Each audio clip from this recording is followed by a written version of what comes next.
మీరు ఎప్పుడైనా నేను ఫాస్ట్ గా చదివి అన్ని గుర్తు పెట్టుకోగలిగితే బాగున్నా అనుకున్నారా? సాధారణంగా ఆన్ అన్ యావరేజ్ ఎవరైనా గంటకి 200 to 250 వర్డ్స్ చదవగలుగుతారు, అంటే 40 to 50 పేజెస్. బట్ ఈ రోజు వీడియో చూసాక మీరు 2x స్పీడ్ లో కాదు 3x స్పీడ్ లో చదవగలుగుతారు, అది కూడా ప్రతిదీ అర్థం చేసుకుంటూ. కానీ మీరు ఇక్కడ గుర్తు పెట్టుకోవాల్సింది ఏంటంటే మీరు చదివేటప్పుడు ఫుల్ ఫోకస్ తో చదవాలి. లేదంటే ఏదో ఫాస్ట్ ఫార్వర్డ్ లో మూవీ చూస్తున్నట్టు ఎలా ఉంటుందో ఫోకస్ లేకుండా చదివితే కూడా అలానే ఉంటుంది, ఏం ఉపయోగం ఉండదు. సో ఈ వీడియోలో మీరు స్లోగా చదవటానికి కారణమైన బ్లాకేజెస్ ఏంటి, వాటిని ఎలా ఫైండ్ అవుట్ చేయాలి, వాటిని ఎలా ఫిక్స్ చేయాలి, తర్వాత మీ రీడింగ్ హ్యాబిట్స్ ని ఎలా చేంజ్ చేసుకోవాలి అనేది చూద్దాం. సో లేట్ చేయకుండా లెట్స్ స్టార్ట్ ద వీడియో.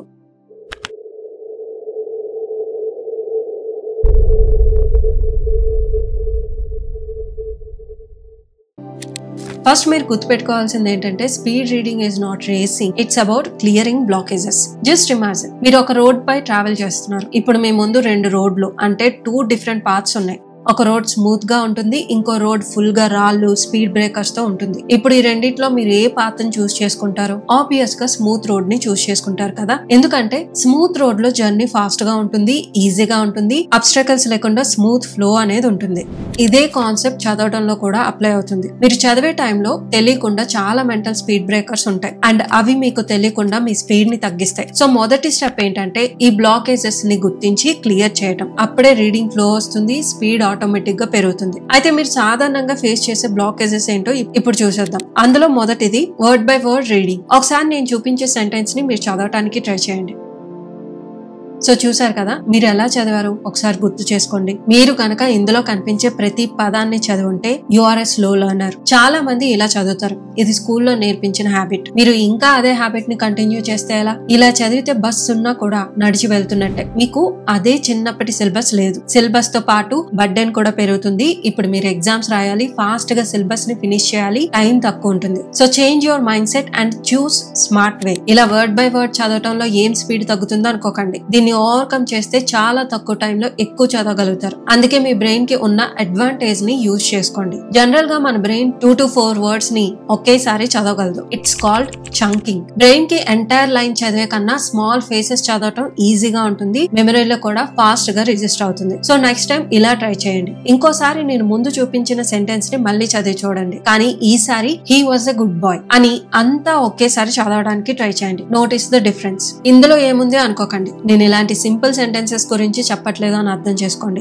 ఇలా చదివితే మీ ఫ్లో అండ్ స్పీడ్ రెండు డిస్టర్బ్ అవ్వవు. ఇందులో మీరు ఆల్రెడీ ప్రో అనుకుంటే ఇంకో మెథడ్ ని ఈ రోజు నుండి ప్రాక్టీస్ చేయండి. మీరు కొన్ని పదాలని స్కిప్ చేయడం కూడా నేర్చుకోవాలి. లైక్ అ, ద, వస్ ఇలాంటి స్పెసిఫిక్ వర్డ్స్ కొన్ని ఉంటాయి. అన్ని చదవాల్సిన అవసరం లేదు, అవి చిన్నప్పుడు అవసరం, ఇప్పుడు కాదు. మూవీలో స్క్రిప్ట్ ని ముందే మీరు ఎలా గెస్ చేయగలుగుతారో అలానే మీరు చదివే వర్డ్స్ ని కూడా నెక్స్ట్ ఏం రావచ్చు అని మీ బ్రెయిన్ ఆటోమేటిక్ గా గెస్ చేయగలదు. అందుకే ఈసారి వర్డ్స్ ని స్కిప్ చేస్తూ చదవటానికి ట్రై చేయండి. For example the cat is on the wall. మీరు క్యాట్ అండ్ వాల్ ని చూస్తే సరిపోతుంది, మిడిల్ లో వర్డ్స్ ని మీ బ్రెయిన్ ఫిల్ చేసుకుంటుంది. కానీ ఇందులో ఓన్లీ ప్రాబ్లం ఏంటంటే దీనికి సరైన ప్రాక్టీస్ ఉండాలి. ఎంత ప్రాక్టీస్ చేస్తే అంత షార్ప్ అండ్ అంత రాకెట్ స్పీడ్ లో మీ బ్రెయిన్ వర్క్ అవుతుంది. బ్లాకేజ్ 2 ఏంటో చూద్దాం. Getting stuck on words. Even నేను కూడా ఒకప్పుడు ఫేస్ చేసిన one of the problem and చాలా మందికి చాలా సార్లు ఇలా జరుగుతుంది. మీరు ఒక సెంటెన్స్ ని చదువుతారు, సడన్ గా ఒక కష్టమైన వర్డ్ వస్తుంది, దాని మీనింగ్ తెలీదు, అది అర్థం కాకపోతే ముందుకు వెళ్ళాలనిపించదు, అక్కడే ఆగిపోతారు. మళ్ళీ చదువుతారు, మళ్ళీ కన్ఫ్యూజ్ అవుతారు, డిక్షనరీలో చూస్తారు, దాని మీనింగ్ తెలుసుకోవడానికి ట్రై చేస్తారు, మళ్ళీ వెంటనే ఇంకో లైన్ లో ఇంకో వర్డ్ అర్థం కాదు. ఇలా ప్రతి 2 లైన్స్ కి ఒక్క వర్డ్ అర్థం కాదు, మళ్ళీ చదవటం ఆపేస్తారు. ఇంకేముంది, ఇలా బ్రేక్ ఇస్తూ చదువుతూ ఉంటే చిరాకు వస్తుంది, బుక్ పక్కన పెట్టాలనిపిస్తుంది.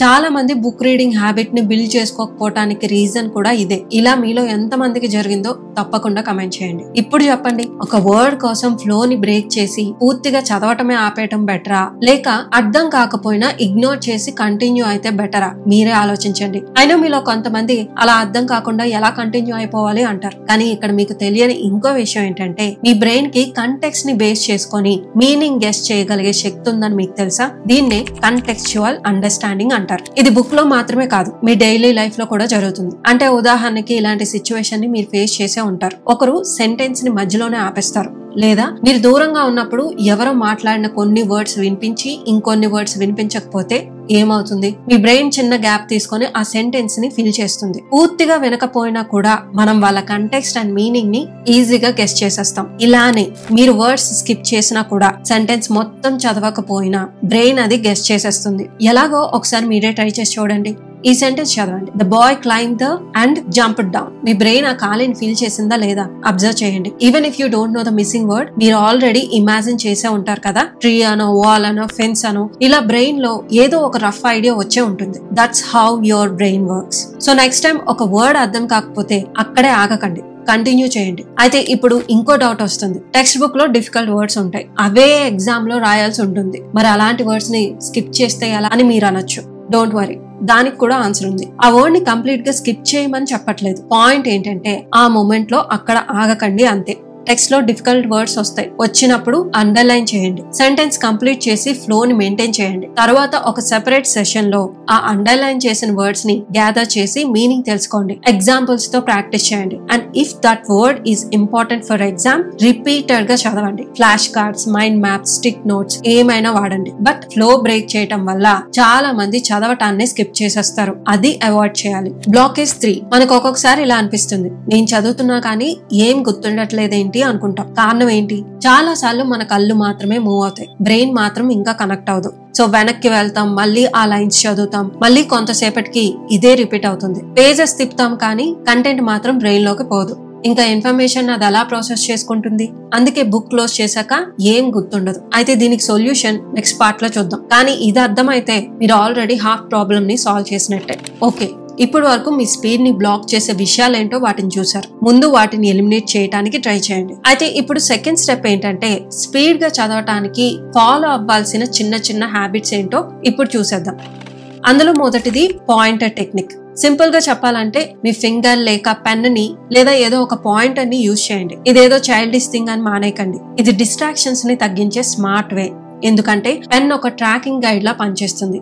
ఐస్ స్ట్రైట్ గా మూవ్ అవుతాయి, డిస్ట్రాక్షన్స్ తగ్గుతాయి, స్పీడ్ పెరుగుతుంది. పాయింటర్ టెక్నిక్ ని యూజ్ చేసేటప్పుడు depending on your consistency, reading speed 25% to 100% వరకు పెరుగుతుంది. స్పీడ్ రీడింగ్ ఎక్స్పర్ట్ అయిన డాక్టర్ కిమ్రాన్ కార్కరాన్ తన రీసెర్చ్ ద్వారా చెప్పేది ఏంటంటే, when you use a pen or pointer your eyes tracks better. Regression అంటే మళ్ళీ వెనక్కి వెళ్లి చదివేదాన్ని తగ్గిస్తుంది అండ్ మీ ఫోకస్ షార్ప్ అవుతుంది. 1 వీక్ ఇది ట్రై చేయండి. మీ word per minute gradually increase అవటాన్ని మీరే నోటీస్ చేస్తారు. నెక్స్ట్ కీవర్డ్స్ మీద ఫోకస్ చేయండి. చాలా మంది రీడింగ్ అంటే ప్రతి ఒక్క పదాన్ని చదవాలనుకుంటారు, కానీ రియల్ సీక్రెట్ ఏంటంటే అన్ని పదాలు ఇంపార్టెంట్ కాదు. ఓకే, ఒక ఎగ్జాంపుల్ ని తీసుకోండి. The boy quickly run across the road. ఇక్కడ మీకు మెయిన్ ఐడియా తెలిస్తే చాలు. బాయ్ ర్యాన్ రోడ్, అంతే, స్టోరీ కంప్లీట్. ఈ టెక్నిక్ వల్ల టైం సేవ్ అవుతుంది, ఇంకా బ్రెయిన్ కి కూడా ఇంపార్టెంట్ పాయింట్స్ మీద కాన్సన్ట్రేట్ చేస్తుంది. యూజ్లెస్ వర్డ్స్ స్కిప్ అవడం వల్ల స్పీడ్ ఆటోమేటిక్ గా పెరుగుతుంది. సో ప్రాక్టీస్ చేయటం ఎలా అంటే, సేమ్ సెంటెన్స్ ని వర్డ్స్ మొత్తం చదివి చూడండి అండ్ నెక్స్ట్ ఓన్లీ కీవర్డ్స్ ని మాత్రమే చదివి చూడండి. ఒక టైమర్ పెట్టుకోండి, ఎంత టైం సేవ్ అవుతుందో మీరే అబ్జర్వ్ చేయండి. రిగ్రెషన్, మళ్ళీ వెనక్కి వెళ్లి చదవటం. దీని గురించి మనం బ్లాకేజ్ 3 లో మాట్లాడుకున్నాం. జనరల్ గా మనలో చాలా మంది ఏం చేస్తారంటే కొన్ని లైన్స్ చదివి తర్వాత మళ్ళీ వెనక్కి వెళ్లి 2 లైన్స్ చదవటం, లేదా మళ్ళీ ప్రీవియస్ పేజ్ చదవటం, అది అర్థం కాక మళ్ళీ రివైజ్ చేయటం. దీని వల్ల చాలా టైం వేస్ట్ అవుతుంది. అయితే చదువుతున్నప్పుడు ఏదైనా ఇంపార్టెంట్ అనిపించిందంటే దాన్ని వెంటనే అండర్లైన్ చేయండి. కలర్ పెన్స్ యూజ్ చేయండి. హెడ్డింగ్స్ ఎప్పుడు మర్చిపోవద్దు, అది కంప్లీట్ కంటెక్స్ట్ కి ఒక యాంకర్ లా యూజ్ అవుతుంది. అంటే వన్స్ మీరు హెడ్డింగ్ చూడగానే అందులో ఉండే ఇన్ఫర్మేషన్ ఏంటో మీకు గుర్తు రావాలి. అలా గుర్తు పెట్టుకోవటానికి ముందే ట్రై చేయండి. సరే, అలా కష్టం, గుర్తుండదు అనిపిస్తే ఒక పారాగ్రాఫ్ చదివిన తర్వాత చిన్నగా సింపుల్ గా సమ్మరీ లాగా సైడ్ నా 2 to 3 వర్డ్స్ ని నోట్ చేయండి. నెక్స్ట్ టైం హెడ్డింగ్ ని చూడగానే లేదా ఆ 2 లైన్స్ ని చదవగానే టోటల్ కంటెక్స్టే మీకు అర్థమైపోవాలి, గుర్తు రావాలి. ఇలా ఇవన్నీ ఫాలో అవ్వటం వల్ల అన్నెసెసరీ వర్డ్స్ తగ్గిపోతాయి, టైం సేవ్ అవుతుంది. మీరు పారాగ్రాఫ్ మొత్తం చదవక్కర్లేదు, పేజెస్ చదవక్కర్లేదు. జస్ట్ ఒక హెడ్డింగ్ చదివితే చాలు, దాని కంటెక్స్ట్ ఇమీడియట్ గా మీకు గుర్తొచ్చేస్తుంది. ఎగ్జామ్ లో కూడా as it is same content ని మీరు రాయక్కర్లేదు, మీ ఓన్ వర్డ్స్ లో కాన్సెప్ట్ ని ఎక్స్ప్లెయిన్ చేయటం ఇంపార్టెంట్. అండ్ నెక్స్ట్ వన్ వచ్చేసి స్కిమ్మింగ్ వర్సెస్ స్కానింగ్. రెండు ఒకేలాంటివి కానీ వాటి గోల్స్ డిఫరెంట్. ముందుగా స్కిమ్మింగ్ అంటే ఏంటో చూద్దాం. ఒక పేజ్ ఓపెన్ చేసి headings, bold letters and first line, quotes లో ఉన్న సెంటెన్సెస్ కానీ ఫస్ట్ వాటిని మాత్రమే చదవటాన్ని స్కిమ్మింగ్ అంటారు. ఫర్ ఎగ్జాంపుల్, ఒక న్యూ చాప్టర్ ని మీరు స్టార్ట్ చేశారు. ఫాస్ట్ గా కంటెక్స్ట్ ని తెలుసుకోవటానికి ఈ స్కిమ్మింగ్ బెస్ట్ మెథడ్. అయితే స్కానింగ్ అంటే ఏంటి? ఒక స్పెసిఫిక్ వర్డ్ ఆర్ ఆన్సర్ కోసం పేజ్ లో సెర్చ్ చేయటం స్కానింగ్ అంటారు. For example, India independence day వచ్చిన ఇయర్ ఏంటి అని సెర్చ్ చేస్తున్నారు అనుకుందాం. 1947 అనే వర్డ్ కోసం స్ట్రైట్ గా ఆ ఇయర్ కోసం పేజెస్ ని స్కాన్ చేస్తారు. అయితే ఈ స్కానింగ్ ఎప్పుడు యూజ్ అవుతుంది? MCQ క్వశ్చన్స్ కి యూజ్ అవుతుంది. అలానే ఓల్డ్ క్వశ్చన్ పేపర్స్ ని రిఫర్ చేసి వాటిలో ఉండే కీవర్డ్స్ ని ఫైండ్ అవుట్ చేయడం. అంటే for example, keywords like photosynthesis, Mughal empire, Newton's law, ఇలా మీకు ఏవైతే కీవర్డ్స్ ఉంటాయో వాటిని స్కాన్ చేయండి. టెక్స్ట్ బుక్ మొత్తం చదువుతూ ఉండటం కాదు, దానికన్నా ముందు క్వశ్చన్ పేపర్ ప్యాటర్న్ ని అబ్జర్వ్ చేయడం ఇంపార్టెంట్. ఇంకోసారి వీటి మధ్య డిఫరెన్స్ ఏంటో చూద్దాం. స్కిమ్మింగ్ అంటే ఒక ఈగల్ ఎలా అయితే స్కై నుండి పై నుండి ఎంటైర్ ఏరియాని ఓవర్ వ్యూ లో చూస్తుందో అలానే మీరు కూడా బుక్ ని ఫుల్ గా చదవకుండా హెడ్డింగ్స్, బోల్డ్ లెటర్స్, కోట్స్ లాంటివి పై నుండి చూస్తారు అంతే. మెయిన్ ఎయిమ్ ఏంటంటే కంటెక్స్ట్ లోని ఏది ఇంపార్టెంట్, ఏది స్కిప్ చేయాలో ఈజీగా ఫాస్ట్ గా తెలుసుకోవచ్చు. ఇక్కడ టైం సేవ్ అవుతుంది. నెక్స్ట్ స్కానింగ్, టార్గెట్ ని పెట్టుకొని దాన్ని డైరెక్ట్ గా ఫైండ్ చేయటం. ఓల్డ్ క్వశ్చన్ పేపర్స్ లో కీవర్డ్స్ ఏవైతే ఉన్నాయో వాటిని యూజ్ చేసి స్కాన్ చేసి డైరెక్ట్ గా ఆ ఆన్సర్స్ ని చదవటం. సో స్కిమ్మింగ్ ప్లస్ స్కానింగ్ కోంబోని ప్రాక్టీస్ చేస్తే రీడింగ్ స్పీడ్ 30 to 50% వరకు ఇంప్రూవ్ అవుతుంది. అలాగే ఫైనల్ గా పోమోడోరో టెక్నిక్ ని కూడా యూజ్ చేయండి. Pomodoro technique plus speed reading equal to powerful combo. Already ఈ పొమోడోరో దాంతో పాటు మరిన్ని టెక్నిక్స్ గురించి నా ప్రీవియస్ వీడియోలో షేర్ చేశాను. మీకు ఇంట్రెస్ట్ ఉంటే ఆ వీడియోను కూడా తప్పకుండా చూడండి. But specially pomodoro technique helps your brain reset and stay focused. And next ఏంటంటే ముఖ్యంగా balance diet equals to better focus. మీ అందరికీ ఐడియా ఉంది, బెటర్ ఫుడ్ తింటేనే మన బ్రెయిన్ ప్రాపర్ గా వర్క్ అవుతుంది. సో మన బ్రెయిన్ కి సంబంధించిన ఫుడ్ ని కూడా మనం ప్యారలల్ గా ఇస్తూ ఉండాలి. వాల్నట్స్ మెమొరీకి హెల్ప్ అవుతుంది. బెర్రీస్ యాంటీ ఆక్సిడెంట్స్ ని ఇంక్రీజ్ చేస్తుంది. ఎగ్స్ ఫోకస్ ని పెంచుతుంది. డార్క్ చాక్లెట్స్ మూడ్ ని బూస్ట్ చేస్తుంది. మీరు చదవడానికి ఏ కైండ్ ఆఫ్ ఫుడ్ హెల్ప్ అవుతుందో అలాంటివి కూడా తీసుకోవటం మంచిది. Hardware studies say omega 3 rich diet improves your retention. Maybe next time ఇది ఫాలో అవ్వండి. Stay Boost is not in a coffee cup but it's in your plate. ఈ విషయాన్ని గుర్తుపెట్టుకోండి. అండ్ ఫైనల్ గా మీరు చదవటానికి కూర్చునే ముందు జస్ట్ ఆస్క్ యువర్ సెల్ఫ్, నేను ఎందుకు ఇది చదువుతున్నాను, వాట్స్ ఇంపార్టెంట్ హియర్. ఫస్ట్ మీకు ఈ క్లారిటీ ఉంటే your brain stop wasting energy, reading becomes intentional and fast. మీకు ఒక క్లారిటీ అనేది వస్తుంది. సో ఈ వీడియోలో మీరు ఏం తెలుసుకున్నారు? స్పీడ్ గా చదవటం రేస్ కాదు. ముందు బ్లాకేజెస్ ని ఐడెంటిఫై చేసి వాటిని క్లియర్ చేయాలి. తర్వాత చిన్న చిన్న టెక్నిక్స్ ని ఫాలో అవ్వండి. Pointer, skimming, scanning, colour notes ఇలాంటి ఫాలో అవ్వండి. అండ్ ఫైనల్ గా పొమోడోరో టెక్నిక్ యూజ్ చేయండి. 25 minutes focus, 5 minutes break. And దీని వల్ల మీ బ్రెయిన్ రీసెట్ అవుతుంది అండ్ ఫోకస్ ని కూడా పెంచుతుంది. డోంట్ ఫర్గెట్ దిస్, బ్రెయిన్ కి స్పీడ్ కావాలంటే బాడీకి ఫ్యూయల్ ఉండాలి. So clean diet, water, fruits చాలా ఇంపార్టెంట్. ఫైనల్ గా మీరు ఈ టిప్స్ లో ఆల్రెడీ ప్రాక్టీస్ చేస్తున్న టెక్నిక్స్ ఏంటి, లేదా ఫస్ట్ ట్రై చేయాలనుకుంటున్న మెథడ్ ఏంటి? కమెంట్స్ లో తప్పకుండా షేర్ చేయండి. ఈ వీడియో మీకు హెల్ప్ అయిందంటే తప్పకుండా మీ ఫ్రెండ్స్ తో షేర్ చేయడం మర్చిపోకండి. Please like, share and subscribe to my channel. See you in the next video. Thank you for watching.